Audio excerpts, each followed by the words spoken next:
Hi, and welcome to another episode of Conversation with the Chef. I'm Jo Ritty, and I love sharing with you the conversations I get to have with talented and passionate chefs. It's the backstory, if you will, to the food they're putting up. I begin today by acknowledging the Wurundjeri people of the Kulin Nation, traditional custodians of the lands and airwaves of Naarm, where this conversation takes place. Land which was never ceded. Land where communities came together to eat seasonally, locally, and without exhausting resources. I pay my respects to their elders past, present, and rising. Today I'm talking to Alessandro Tintori at Sosta Ristorante. Alex grew up on a farm in Tuscany, so when he talks about cooking with the seasons, it's not just a cliche, it's a way of life. Having started his chef life in Italy with a 2-year stint in London and some time in Sydney, luckily for us, Alex now calls Melbourne home. After a wonderful 6 years working at Il Bacaro with David Dellai, the opportunity arose for Alex with friend and front of house manager Roby Giannetta to buy Sosta Ristorante in North Melbourne with business partner Frank Remoundos. 3 weeks in, and Alex is happily bringing his love of the seasons, foraging and fermentation to Errol Street. He's cooking modern Italian food with Australian produce. Alex thinks about food 24/7 and mentions his suppliers as the real heroes, favouring organic produce and hormone and antibiotic-free meat. Sitting in Sosta at dusk, as the evening sun slants through the blinds on the window, the Art Deco lights have just been switched on, and you're handed a beautifully illustrated menu featuring glorious dishes, as well as a glass of rosso di Montalcino, that must be up there with the loveliest of lovely experiences as you anticipate the night ahead.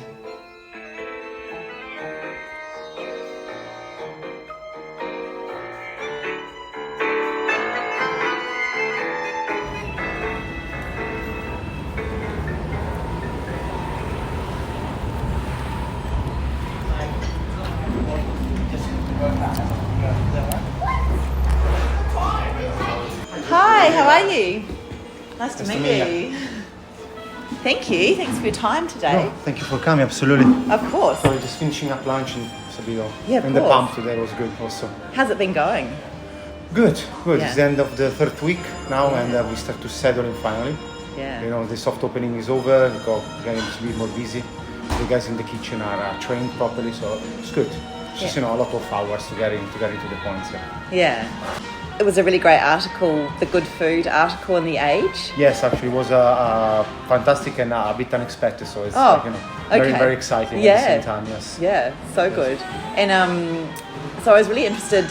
I've been telling everyone that I've been coming to talk to you today, and one of my colleagues at school said he was across the road last night, and he said he looked over and it just looked like it was so much fun, like everyone was outside and it just had that really great ambiance, so he's going to come back. Okay, I hope so.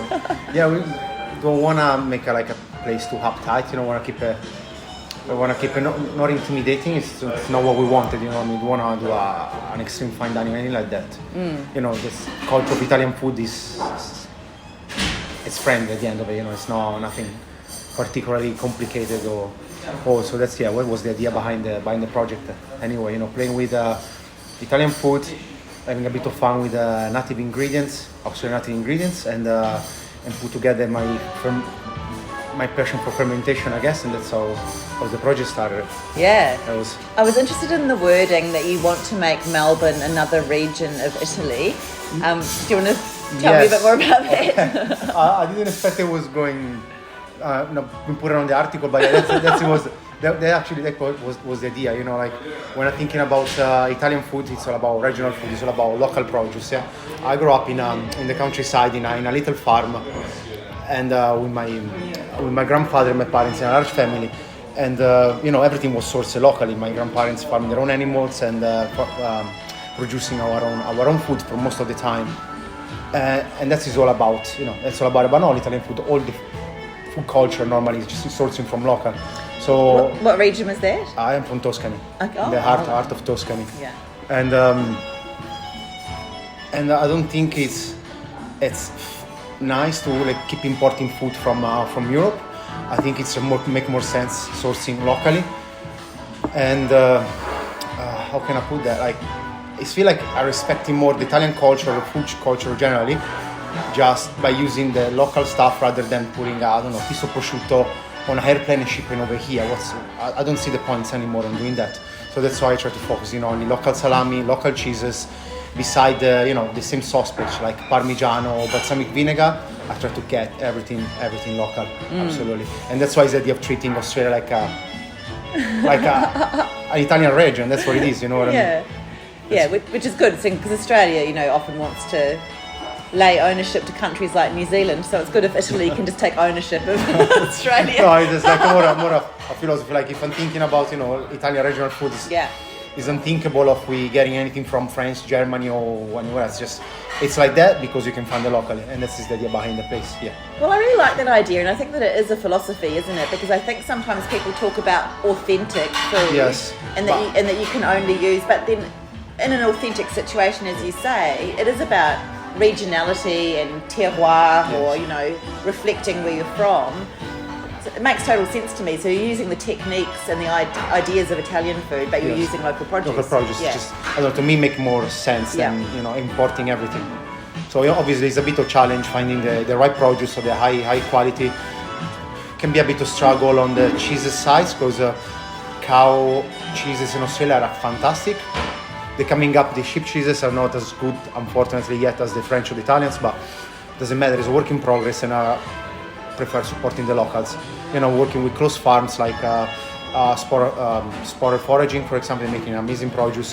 Getting in contact with Amaro farm as well.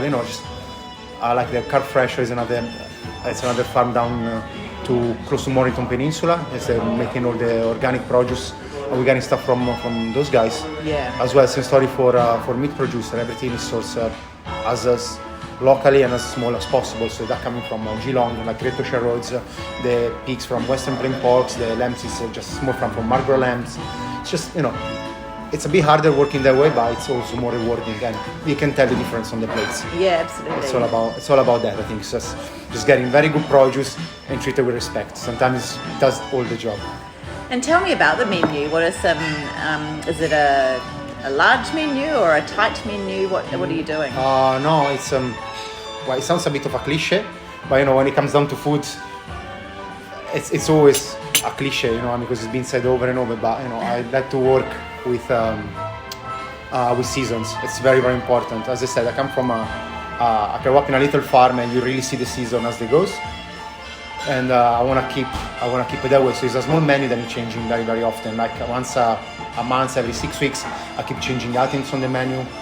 Now it's coming soon the stone fruit season. So that's when I'm gonna update it compared to what I'm using now. The greens like peas, broad beans, soon gonna be off season. When I'm moving on, it's small menu and work with the with the seasons. So what are some highlights for this season? Well, springs, or my favorite season, to be honest, is autumns. Yeah. For some reason. Mushrooms. Mushroom, chestnuts, all the grapes and stuff. But springs as well is as good as it gets. Got all the spontaneous herbs, which I love it. For example, I go to foraging my own wild fennel or the wild garlics. I get the wild cabbages. I do it all myself. I like it. I love it. I learned it from my grandparents, and I keep doing it myself. Yeah. And that's why I like also autumns, because you can go foraging your own mushroom and all. But yeah, speaking of springs right now, it's got all the wild herbs coming. They are in season now. Obviously, peas, broad beans, sugar snaps, all the good greens. Asparagus, come on, asparagus is fantastic. Yeah. Never on the menu. And now it's getting to the point where the tomatoes are getting very good.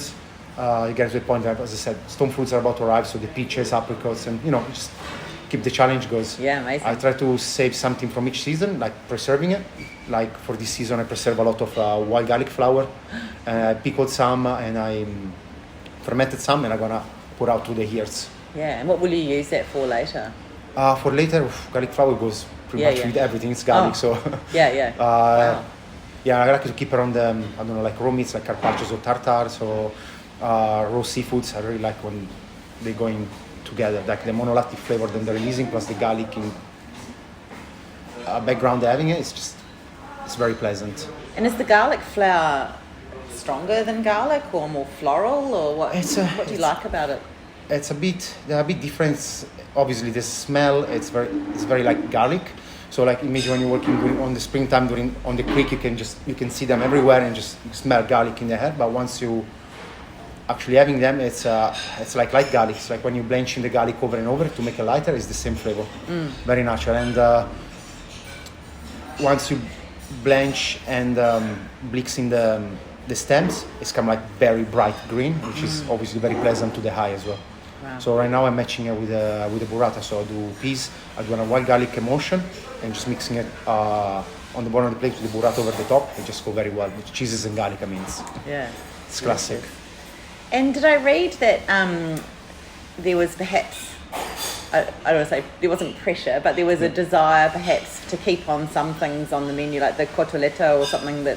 Yes, yes. It was a bit of a debate at the beginning because, we have some shift with previous owner, with Maurice, which is, showing the place around, showing the locals, and he has a very strong signature menus, and he's suggesting us to keep some of the signature dishes. But first, I don't believe much in signature dishes because, I like to play with season. If something goes off season, it's no point to me to keeping it anymore. Obviously, these dishes are more popular than others. But he was always had the fried calamaris on the menu, or the veal cotolettas, or the pasta with crab, spaghetti with crab, which is very solid dishes. But I'm opening my own place. I want to do my own menu. You know what I mean? But at the same time, I have to keep in consideration the locals. You know what I mean? Like people come here for years, and sometimes they have some expectation and want to match them. So I start to play a bit with the menu. So instead of using a veal cotoletta, I put up a swordfish cotoletta. So I took a classic dish from Sicily, which is swordfish alla puttanesca with tomatoes, capra and olives, and made it in a more bit modern way, and it's been very, very, very popular. Nobody has complaining at all. Same story with the crab spaghettini. I've been playing for the last couple of years even a Bacaro with bone marrow and shellfish. So it's a combination that I've been using a bit. And so I use it with scampi, I use it with prawns. Coming here, we found that signature dish was a crab spaghettini. So I just mixed the bone marrow with the spaniel crab, and it just turned out fantastic. So it's not part of the menu. It's not going to be there forever, but it's going to be there for a while anyway. Yeah. That's it. How long were you at Il Bacaro? I've been there for 6 years actually. Wow. It's been a while. Yeah. It was very good, a fantastic experience. Yeah, absolutely. Working with David, and I see that you did quite a few things, some collaborations with, all working, say, with Aurum Poultry and so on, and doing those kinds of things. So that was great experiences. Yes. I moved there after finish a Grossi. I did my sponsorship there, and Grossi can be very challenging and intense. So I just needed a moment to just relax a bit. So I moved from head chef there to chef de Paris. I said, look guys, I want to be there just a few months, relax a bit, and then see what to do. And things keep rolling, and they put me in charge of the kitchen eventually, and I stayed there. It was fantastic. Yeah. Honestly, I would have been there if I wasn't opening up my own place. Right. Because working there was very good. I loved it. I loved the team. I loved the management and all. Whenever I mention Il Bacaro, people say, "Oh, it's my favourite restaurant." So obviously things are being done right there because people love it, don't they? Yes. So where did it all start for you? So you learnt to be a chef in Italy? Yeah, it was. It was a bit. So after finish, actually, while I was at school, I was just looking for summer jobs, and I started in a bakery because my auntie was working there. So that was a very hard job, to be honest, like working at night times and things like that. So I started to like the baking parts, but I didn't like the night shift. So I said, well, maybe start to work in a kitchen now. Still enjoying it as much. So the summer after, I started to work as a dishy, and I ended up to be in this high-end hotel in my hometown. And again, it's a bit of a cliche, but when you step in there as a dish, you just see the kitchen is very disciplined. The food was amazing, and everyone just acting almost like an orchestra. Everything working at the same pace, and things when the kitchen is properly organized. It was just very. I found it fascinating. And then like the chef used to say, just stall with your eye, and look what we're doing, and so you can learn in that way. And I start to do that. So when I'm washing dishes, I start to see what they were doing, and eventually I start to do some little prep jobs, and from there it's just forget about the uni. I just want to be a chef, and that's it. Wow. I save enough money eventually and to move overseas, I went to London for a couple of years, did some big restaurants there. London can be a very, very tough town to work. So it's like long hours. When was that? When was that? That was in 2000, I did from 2008 to 2010. Yeah, so 2 years there, like talking about, when you work in high-end restaurants, it's 8 o'clock in the morning to midnight at night. It's like, a lot of similar story from many different chefs. Was it Italian food or? Yes, Italian food, modern Italians. Yeah. I experimented with a bit of Asian food here in Melbourne. I worked at Matteo's for a little bit before Grossi, but I found out that it wasn't for me. I have to kind of reset all my palates from the beginning, learning all the new produce. Like, I was just, I'm gonna stick with what I know better, and that's it.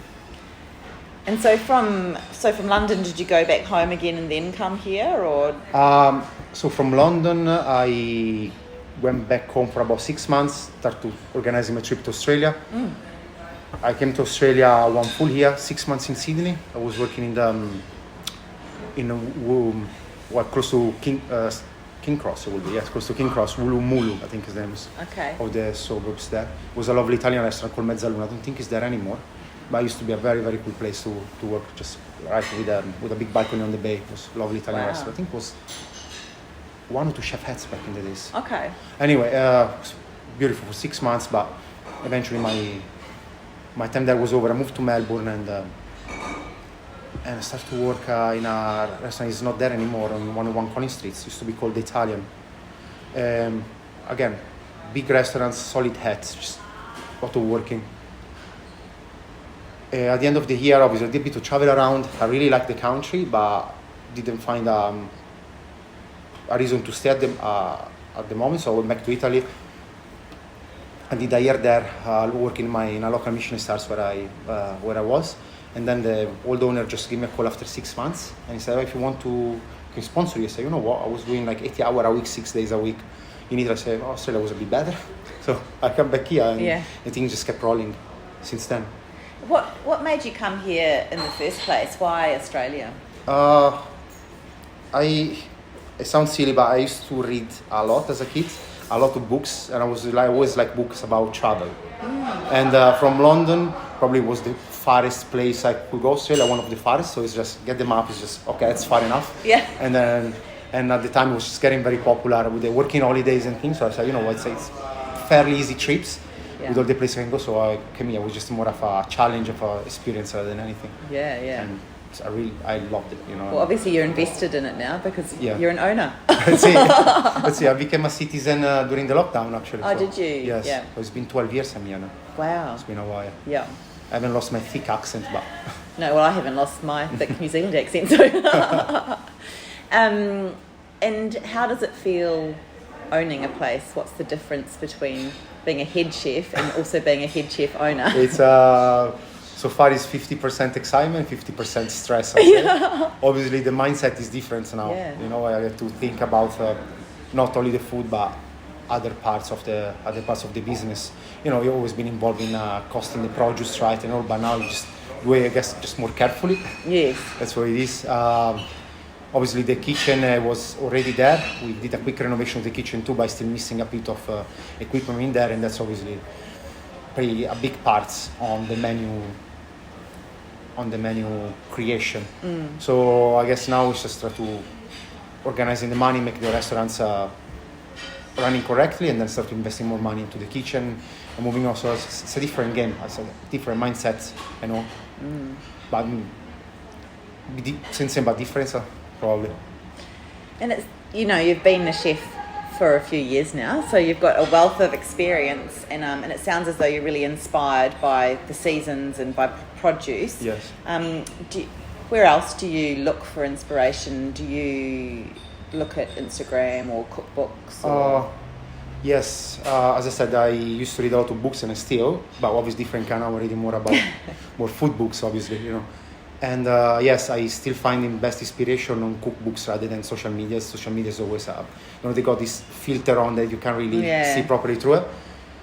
So yes, I prefer stories of other chefs, the way they work in, the way they achieve something. I try to make it somehow mine. I never try to copy a dish the way it is. That is, I found it very disrespectful to someone, but also you can get inspired by someone else. story on this book, someone else produce or someone else, simple experience, you get inspiration by it. You get inspired by the others. At the end, kitchen has become a big community. It's what it is, Knowledge are all out there. You just need to put it together and make it yours in your own way. Yeah. Always bring a bit of your personal experience into it, and that's how it comes. The menu here is a bit of my Italian backgrounds, a bit of local produce, a bit of my obsession for fermentation at the moment, and it's all come together. Yeah. Yeah. Do you have Exactly. lots of notebooks? Do you write things down? Do you have? Or is it all in your head? It's a bit of both. Like sometimes I'm just reading a book and taking notes, and then it comes together. I go like little notebooks everywhere, and you look at during the years at different times in school. Sometimes the same notes bring you up different ideas. So that's what I'm doing. Yeah. Do you think about food 24/7? Oh, 23/7. Almost, yeah, normally. Yeah. And It's a big part of the job, because when you are in the kitchen, you don't really have time to think about the creative parts. So when I'm cycling home or when I'm out foraging my produce, then I start to thinking in that way. I was looking at the produce list to see what because I don't do the produce. I look at the produce, see what is available, and I'm organizing the menu around them. Otherwise, you kind of forcing things. You never work with the best produce around in that way. yeah. So I look at the produce first, and then I create the menu around the produce. Yeah, amazing. It's the best way to do it, I think.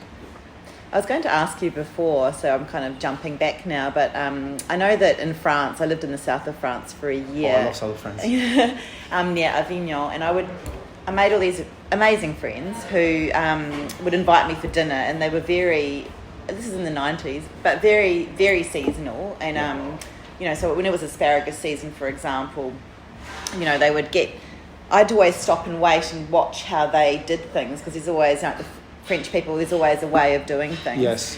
And so they would get their plate and they would put, their fork or whatever there, and they would, balance that and make a little vinaigrette in the bottom, and then take each spear and dip it in. And everything is so, and eating artichokes, they would eat all around the leaves and then have the heart. Is it the same in Italy? Do you have those kinds of particular ways of doing things? Yes, so look, yes, there are. It's, food, it's a celebration at the end of the day. It's like around the table, it's where everything happens in a family, and that's,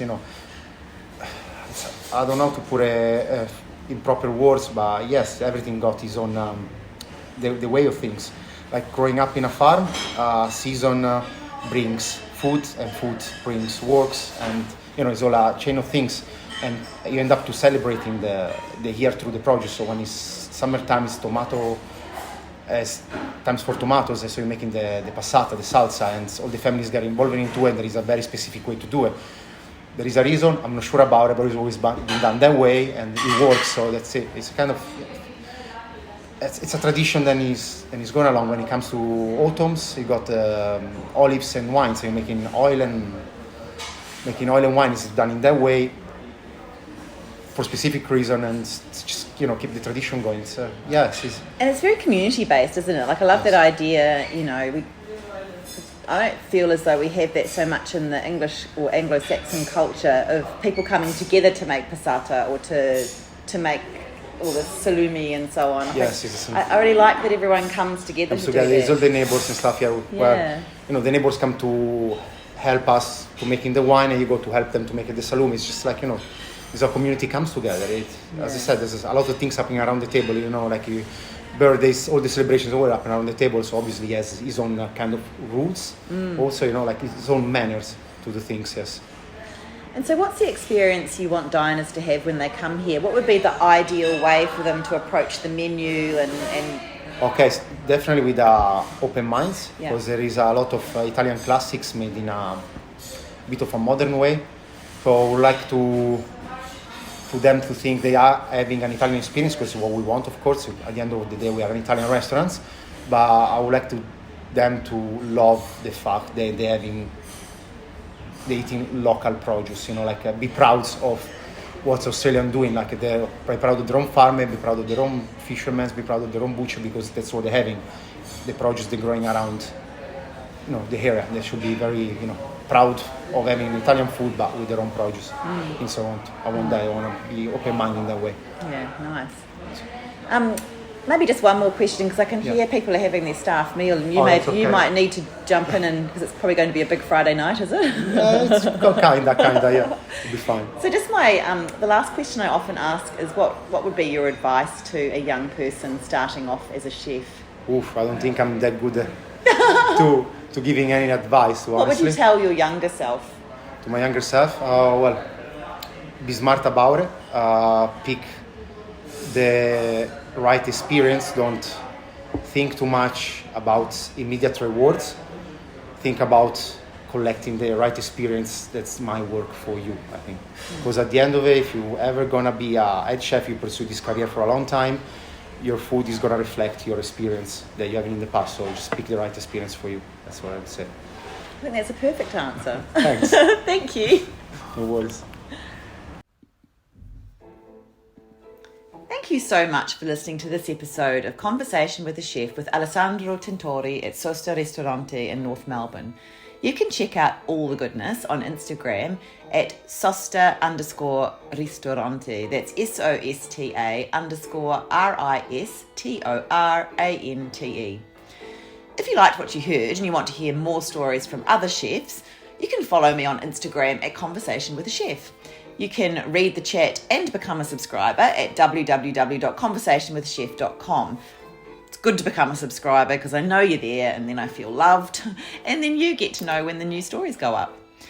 I'd also absolutely love it if you told a friend about my chats, and of course you can follow me on Apple, Spotify, Audible and Amazon Podcasts.